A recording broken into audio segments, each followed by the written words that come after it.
Salut à tous et bienvenue sur la chaîne de Crypto Sapiens pour cette mise à jour de marché du lundi 10 mars 2025. Alors aujourd'hui, on va essayer de faire le topo sur justement ce qui se passe sur ce marché qui est vraiment difficile, en tout cas à vivre et pourquoi pas à survivre aussi. On va voir si justement ça signe le clap de fin ou plutôt une situation de déjà vu. L'objectif c'est de se plonger dans les data on-chain pour justement comprendre ce que nous font toutes les catégories d'investisseurs et observer justement les divers scénarios que nous proposent en tout cas les data que nous aurons sous les yeux. Allez, c'est parti. Alors évidemment, petit disclaimer, je ne vous donnerai jamais de conseils en investissement, ce n'est pas ici que vous trouverez ça. Là ici, on va vraiment s'attaquer aux data que nous donne la blockchain. Vous pouvez évidemment les cumuler avec l'analyse technique traditionnelle. Les deux ensemble vous permettent vraiment, en tout cas nous permettent vraiment d'avoir une bonne couche de compréhension de ce qui se passe sur le marché. Et c'est pour ça que les deux data, en tout cas, ne s'annulent pas, ne sont pas du tout en compétition. Je le répète, c'est vraiment avoir une seconde couche de compréhension sur ce qui se passe sur le marché et surtout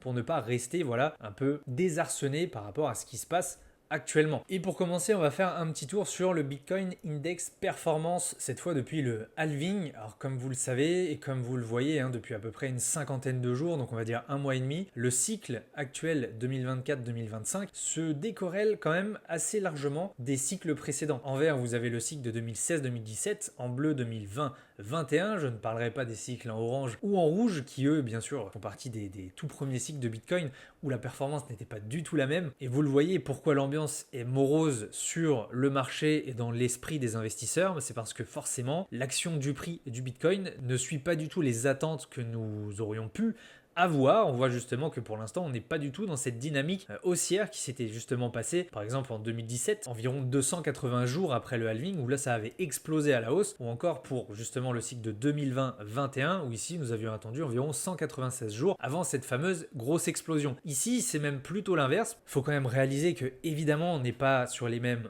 niveaux de capitalisation sur le marché, donc évidemment que Bitcoin prendra et demandera beaucoup plus de capitaux pour exploser à la hausse, et ce qui pour l'instant n'est pas du tout le cas. Et comme on s'en rend compte petit à petit, évidemment que les institutions ont pris la main par rapport au retail, donc nous en tant que particuliers, si 2017 et 2021 étaient beaucoup plus des cycles où on attendait la masse arriver pour justement voir des prix exploser. Ici, on est beaucoup plus dépendant de la macroéconomie et politique qui, mine de rien, pour l'instant et depuis début 2025, ne nous propose pas beaucoup de catalyseurs haussiers, même si évidemment on a eu la bonne nouvelle de la part du gouvernement américain de créer une réserve nationale de Bitcoin, ce qui est une très bonne nouvelle, mais qui en tout cas n'a pas créé de cataclysme haussier, même si la nouvelle a été extrêmement bien reçue. Alors avec un Bitcoin qui justement oscille entre les 80 et 92 000 dollars, en fait finalement c'est extrêmement cohérent au niveau on-chain et à la fois technique. Au niveau on-chain, on va se repérer beaucoup par le coût de revient des détenteurs à court terme. Ce prix correspond au coût moyen d'acquisition de tous les bitcoins par les investisseurs de moins de 6 mois. Dans un cycle haussier, on souhaite s'en servir comme d'un support et non comme d'une résistance.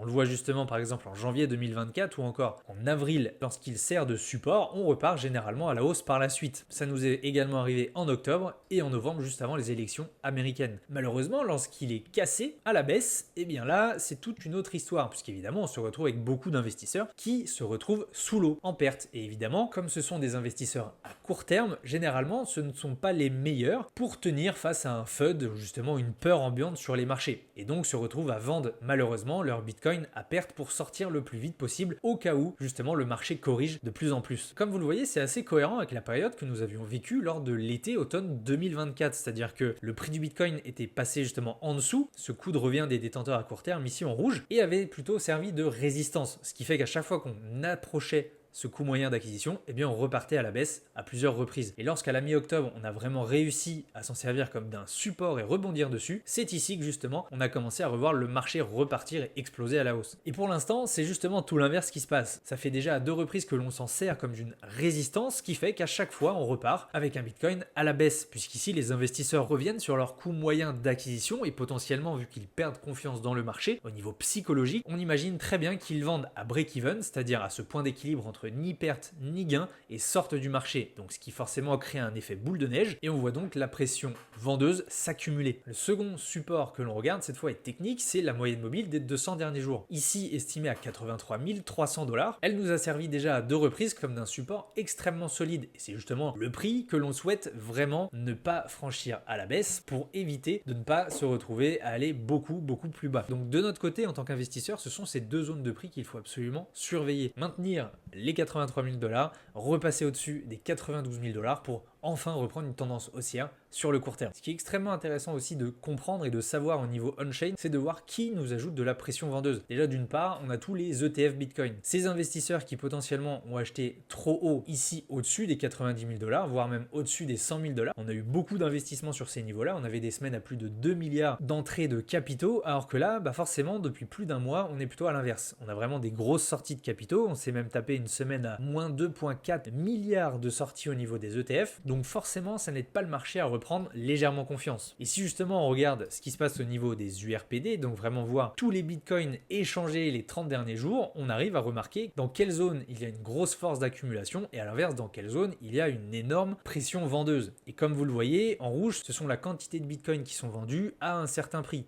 Ici, par exemple, on voit qu'il y a plus de 30 000 bitcoins qui ont été déplacés, donc potentiellement vendus, qui avaient un coût moyen d'acquisition aux 101 000 $. Donc cela nous prouve que tous les investisseurs qui ont accumulé sur cette zone-là, à peu près entre les 93 000 et justement les 110 000 $ qui correspondent au dernier ATH, sont en train de vendre leur bitcoin à perte, puisque justement ils perdent confiance dans le marché à revenir sur ces prix-là, et donc potentiellement ont peur qu'on aille encore plus bas et essayent de sauver les meubles. D'ailleurs, on le voit très bien avec cette courbe rouge que vous voyez ici, on est à peu près à 61% de tous les bitcoins vendus sur les 30 derniers jours qui ont un prix d'achat moyen supérieur à 93 600 $. C'est pour vous dire à quel point cette pression vendeuse est forte, et surtout, ça nous permet aussi de comprendre que les investisseurs qui vendent ne sont pas forcément les investisseurs aguerris de plus de 6 mois, de 1 an, 2 ans, 5 ans, 10 ans, qui justement ont acquis du bitcoin à des prix extrêmement faibles, qui sont justement la principale force vendeuse. Ici, on remarque très bien que c'est justement les investisseurs à court terme, ceux qui paniquent de voir le marché corriger aussi bas. Pour autant, on a quand même des signaux rassurants. On voit très bien que la supply de bitcoin qui reste en profit reste encore largement acceptable. On a plus de 76% des investisseurs qui sont en gain, donc on en a quand même 24% qui sont en perte, c'est énorme, mais ce sont des zones, en tout cas extrêmement intéressantes, qui par le passé nous ont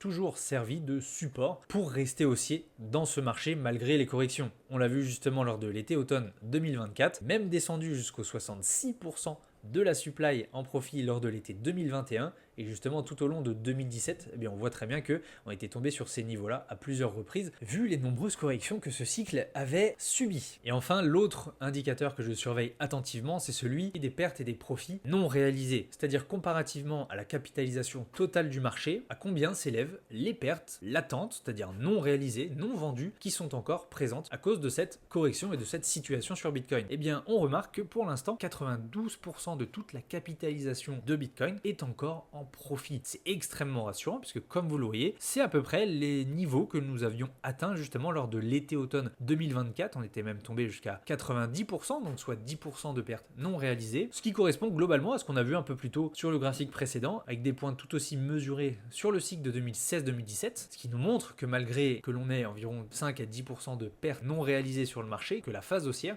peut continuer. En 2021, on a même vu beaucoup plus avec le crash des moins 55% qui quand même était assez énorme puisque finalement on avait quand même pas loin de 20 à 25% de la capitalisation du marché total qui se retrouvait en perte, où là justement je pense qu'on pouvait se poser énormément de questions sur la viabilité du marché. C'est justement sur cette zone là où il faudra commencer à faire extrêmement attention puisque ce sont ces zones à peu près vers les 75-80% de profits non réalisés sur le marché qui en fait a été atteinte en 2017 et 2021 lorsque justement on s'est retourné et que la tendance est passée de haussière à baissière, comme vous le voyez. Pour l'instant, en tout cas, on est toujours en observation, on est toujours sur une zone qui est extrêmement cohérente et qui a toujours servi, en tout cas, à rebondir dans les cycles précédents. Donc la conclusion de cette vidéo, c'est qu'il faut se montrer encore patient. On est vraiment en mode observation. Les investisseurs, dont les institutions, ne savent pas vraiment quoi faire, ne savent pas vraiment sur quel pied danser. On est encore avec pas mal d'incertitudes, que ce soit politique ou économique. Donc forcément, ça ne pousse pas les investisseurs, que ce soit vous,